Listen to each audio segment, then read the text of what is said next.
बिहार की राजनीति में आखिर मुसलमानों की हिस्सेदारी कम क्यों होती जा रही है?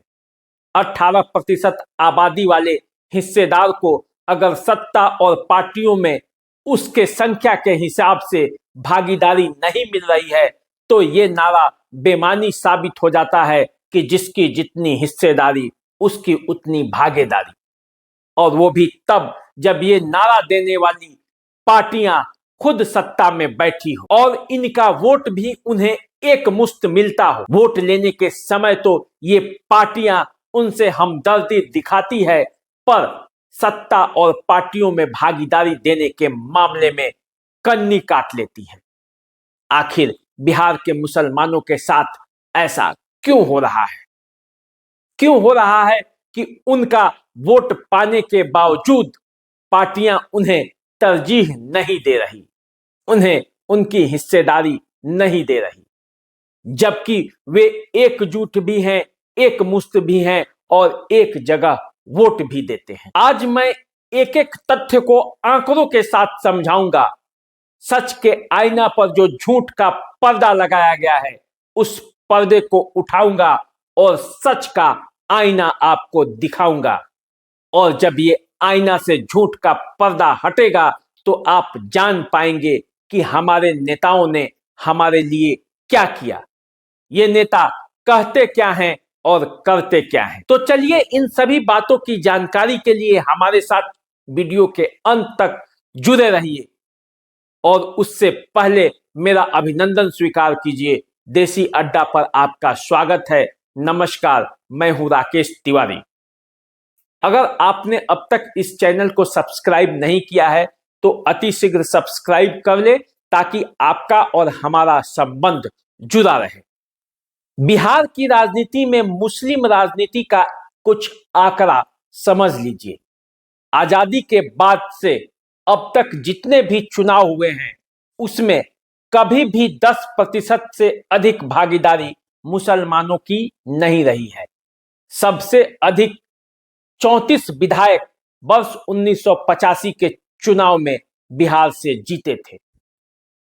बिहार में अब तक मात्र एक मुस्लिम मुख्यमंत्री हुआ है जिसका नाम है अब्दुल गफूर। वे भी जेपी आंदोलन के बाद उन्हें पद से हटना पड़ा था। बिहार में यदि पिछले कुछ चुनावों पर नजर डालें तो वर्ष 1985 में सबसे ज्यादा 34 विधायक बिहार से जीते थे।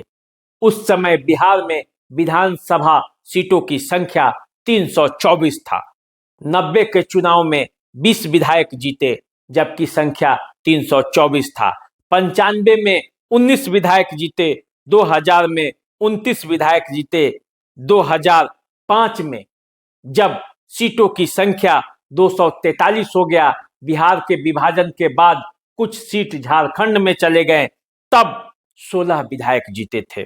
2010 में 19 विधायक जीते थे, 2015 में 29 विधायक जीते थे और 2020 के चुनाव में 19 विधायक जीते हैं।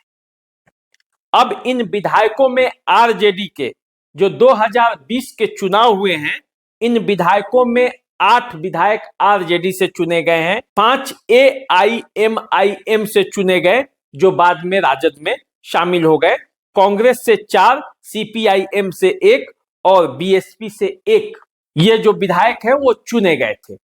जदयू ने 21 मुसलमानों को टिकट दिया था, लेकिन ये सब राजद के विधायक जहां जहां मुसलमान खड़े थे उनसे लड़े और हार गए। तो इससे ये पता चलता है कि जिसकी जितनी हिस्सेदारी उसकी उतनी भागीदारी, उसका विधानसभा में यही प्रतिनिधित्व है।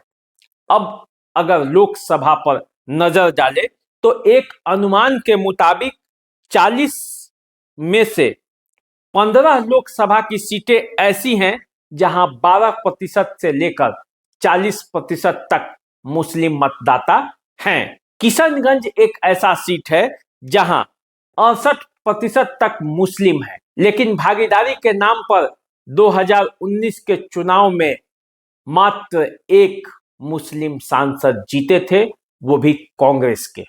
अब सवाल ये आता है कि इनका जिम्मेवार कौन है? क्यों जो बरसों पहले मुसलमानों की एक अच्छी खासी संख्या जीत कर आती थी, दिन प्रतिदिन उनकी संख्या घटती गई। कभी बिहार में 6 मुस्लिम सांसद हुआ करते थे। बिहार का जरा आंकड़ा देखे सांसदों का, तो बिहार में सबसे अधिक 1998 के चुनाव में 6 मुस्लिम सांसद जीते थे, 99 के चुनाव में 5, 91 के चुनाव में 5, 2014 में भी 4 मुस्लिम सांसद जीते थे, जबकि 2019 के चुनाव में मात्र 1 मुस्लिम सांसद जीते हैं। अब सवाल ये उठता है कि इन आंकड़ों के बीच बिहार के मुसलमान यदि अपनी हिस्सेदारी और भागीदारी खोजेगा तो किससे खोजेगा?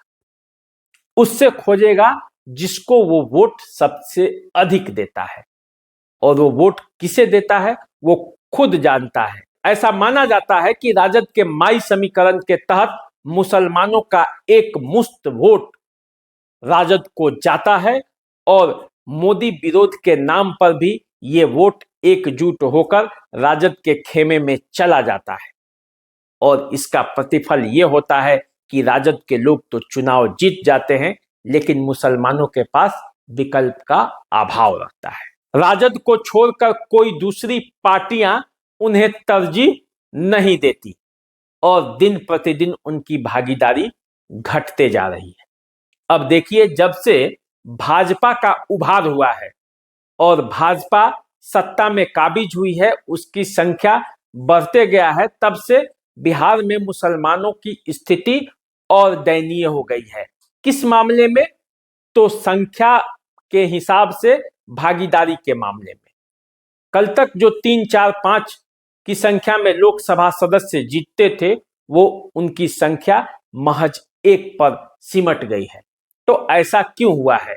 इस बात को लेकर मुसलमानों को भी समझना पड़ेगा। उसका एकमात्र कारण है कि मुसलमानों ने अपने सारे दरवाजे बंद करके रखे हैं और एक दरवाजा खोला है। अब एक दरवाजे से जितनी संख्या में उनकी सीटें निकल पाती है, वही निकलती है। ऐसा माना जाता है कि कोई भी मुसलमान सहज रूप से भाजपा में शामिल होना नहीं चाहता, और न ही उसे वोट ही अधिक मात्रा में देता है। ऐसे तो सभी वर्ग के लोग सभी को वोट देते हैं, लेकिन अधिकांश जो संख्या होती है वो नहीं जाती है। अब इससे क्या होता है कि भाजपा भी उन्हें टिकट नहीं देती है, ना के बराबर। उनके गिनने भर के नेता हैं, अल्पसंख्यकों के, मुसलमानों के गिनने भर के नेता हैं, उंगलियों पे गिना जाएंगे। तो इससे एक नुकसान ये हुआ है कि हिंदू मत, ब्राह्मण, भूमिहार, राजपूत, डोम, चमार, किसी भी जाति को कहीं से चुनाव लड़ने से कोई दिक्कत नहीं है। वे राजद से भी चुनाव लड़ते हैं, भाजपा से भी लड़ते हैं, कांग्रेस से भी लड़ते हैं, जदयू से भी लड़ते हैं, सभी जगहों से लड़ते हैं। तो उनकी प्रतिनिधित्व ज्यादा होती है। आप देखते होंगे राजपूत और यादव, ये दोनों जो जातियां हैं जो राजनीतिक रूप से सक्रिय हैं, ये हर दल में है और हर जगह अच्छी संख्या में जीतती हैं, और इसीलिए राजनीति में इनकी भागीदारी एक अच्छी खासी रहती है। वही हाल मुसलमानों का है। वो एक मुस्त, एक धारा, एक पंथ और एक विचार पे चलती हैं, इसलिए उनके लिए खिड़की मात्र एक ही है। एक तरफ का खिड़की पूरी तरह से बंद है। अब इसके 2 कारण हो जाते हैं।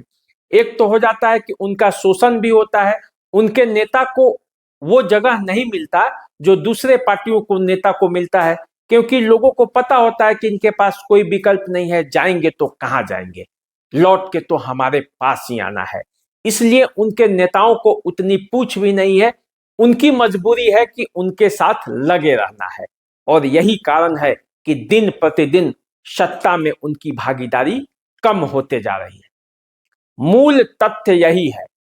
अब इसके बाद जो भी तथ्य हैं, कई बातें होंगी, मेरे भी बातों को कई तरह से परोसा जाएगा और बताया जाएगा कि नहीं ये नहीं है, वो नहीं है, लेकिन असली सच्चाई यही है कि आपके पास विंडो कम है, आपके पास वो संसाधन, वो खिड़की कम है जहां से निकल के आप अपनी भागीदारी बढ़ा सकते हैं।